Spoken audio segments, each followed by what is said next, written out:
ফুটবলারই কি হতে চাও, এর বাইরে অন্য কোনো কিছু না? না। নেইমারের সম্পর্কে তুমি কেমনে জানছো? বললে দেখে। মেসিকে পছন্দ করো না? তোমাকে তো দেখতে শুনতে মেসির মতোই লাগে। আমি মেসি ভক্ত না। ঝালকাঠি জেলার প্রত্যন্ত এক উপজেলা কাঁঠালিয়ার পথে ৭১ খেলাযোগ গন্তব্য খুদে নেইমার শাফিন মৃধার বাড়ি। জীর্ণশীর্ণ ভাঙা এই বাড়িতে বসবাস ৬ বছর বয়সী এক বিস্ময়কর ফুটবলারের। নদী ভাঙনে সব হারিয়ে এখানে ভাড়ায় থাকা, মানবেতর জীবনযাপন, দিন এনে দিন চলতেই হিমশিম অবস্থা। এই কঠিন বাস্তবতার মাঝে রাজমিস্ত্রি বাবার ছেলে শাফিন বড় হচ্ছে আকাশ ছোঁয়া স্বপ্ন বুকে নিয়ে। বুটজোড়া ছেঁড়া, তবু থেমে নেই শাফিনের স্বপ্ন। প্রতিদিন দাদার হাত ধরে ছুটে যায় খেলার মাঠে। মাত্র ৪.৫ বছর বয়স থেকেই ফুটবলের প্রতি তার অসম্ভব আগ্রহ চোখে পড়ে পরিবারের। মানে ওর ছোটবেলা থেকে কোনো খেলনার প্রতি মন ছিল না, মানে বাজারে গেলে ও মানে বলের দিকেই তাকাইতো। তাই জন্য মানে আমিও ছোট থেকে বলে কিনে দাও পড়তে। আর এই জন্য ওর খেলা দেখে মানে ওর দাদু চিন্তা করতেছে, মানে ওর আব্বু খুব ভালো খেলতো। অ্যান্ড মানে হের ওই নজরটা পড়ছে নাতির দিকে, মানে বাবা খেলতো অ্যান্ড আবার ও খেলতে আসে খুব ভালো, মানে বাসায় বই খেলতো। মানে ওর শটগুলো দেখে দেখে মানে তারও খুব ভালো লাগছে। এই মানে হেই তারপর বল কিনে দেয়, বুট কিনে দেয়, মানে হে নিজেই দেয় সব কিছু, মানে আমাদের দিতে হয় না। শাফিনের স্বপ্ন পূরণে নিজেদের সবটুকু উজাড় করে দিচ্ছেন বাবা মা। দিন রাত এক করে পরিশ্রম শুধু ছেলের স্বপ্নটুকু বাঁচিয়ে রাখতে। ছোটবেলার ফুটবল ওস্তাদ দাদাও পাশে আছে নীরব ছায়ার মতো। নিজের সামর্থ্য অনুযায়ী চালিয়ে যাচ্ছেন প্র্যাকটিস।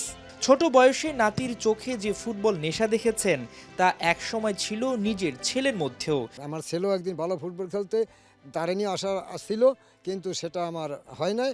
এখন নাতি নিয়ে আমি এই চেষ্টায় আছি, আমি হায়াত কয়দিন আছে আল্লাহ বাঁচায়। ফুটবলের প্রতি শাফিনের ভালোবাসা দিনকে দিন বাড়ছে। বাস্তবতা এখনো পুরোটা বোঝে না, খুব কম কথা বলে, কিন্তু একটাই কথা, যে করেই হোক সে বড় ফুটবলার হবে। প্রত্যন্ত এলাকায় থেকেও নেইমার জুনিয়রকে দেখে বড় হচ্ছে তার স্বপ্ন। ফুটবলারই কি হতে চাও, এর বাইরে অন্য কোনো কিছু না? না। কেন শুধু ফুটবলার হতে চাও? ফুটবল খেলা ভালো লাগে তাই। কার মতো ফুটবলার হতে চাও? নেইমার। নেইমারকে কিভাবে চিনছো? চিনছি। কিভাবে, মানে নেইমারের সম্পর্কে তুমি কেমনে জানছো? বললে দেখে। মোবাইল দিয়ে দেখে? নেইমারের খেলা দেখো? এর বাইরে আর খেলা, কার খেলা দেখো? রোনালদো। রোনালদো। মেসিকে পছন্দ করো না? তোমাকে তো দেখতে শুনতে মেসির মতোই লাগে। আমি মেসি ভক্ত না।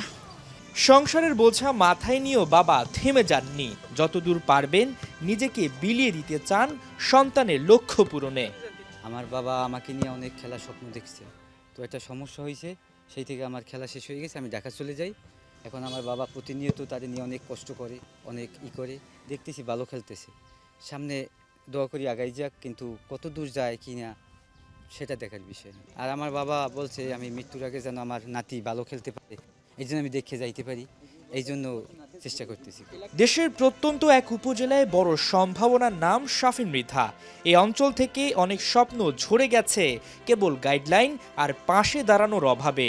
তবে শাফিনের ক্ষেত্রে সেই গল্পের পুনরাবৃত্তি কোনোভাবেই দেখতে চান না স্থানীয় সংগঠকরা। ওর ভিতরে ওই প্রতিভা আছে বিধায় আসলে আমরা শুরু থেকেই ওর বাবাকে, ওর দাদাকে ইন্সপায়ার করে যাচ্ছিলাম যে চেষ্টা করেন, আমরা ইনশাল্লাহ স্থানীয় পর্যায় থেকে ওর পাশে থাকব। তো ওই ধারাবাহিকতা আমাদের সাবেক উপজেলা নির্বাহী কর্মকর্তা জনাব মোহাম্মদ জহিরুল ইসলাম স্যার কাঠালিয়াতে একটা ফুটবল একাডেমি তিনি সূচনা করে যান। খুবই কঠিন চ্যালেঞ্জিং একটা বিষয়, এখান থেকে একটা প্লেয়ারকে আন্তর্জাতিক পর্যায়ে, জাতীয় পর্যায়ে নিয়ে যাওয়া খুবই চ্যালেঞ্জিং। আমিও একসময় ক্রিকেট খেলেছি, শেষ পর্যন্ত প্র্যাকটিসের সুযোগ পাইনি বিধায় নিজের ওই ক্যারিয়ারটাকে কন্টিনিউ করতে পারিনি।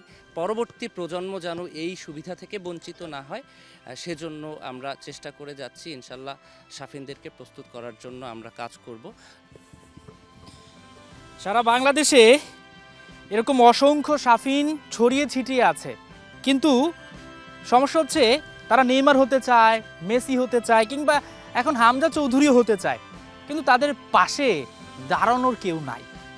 এ পর্যন্ত কেউ আসেই না, যার কারণে এখান থেকেই ঝরে পড়ে শাফিনদের মতো প্রতিভাবানরা, যদি সমাজের একটু ভালো দৃষ্টি এবং কেউ একটু এগিয়ে আসে, তাহলে কিন্তু আমরা বাংলাদেশের ভবিষ্যৎ শাফিন কিংবা বাংলাদেশের নেইমার পেতে পারি।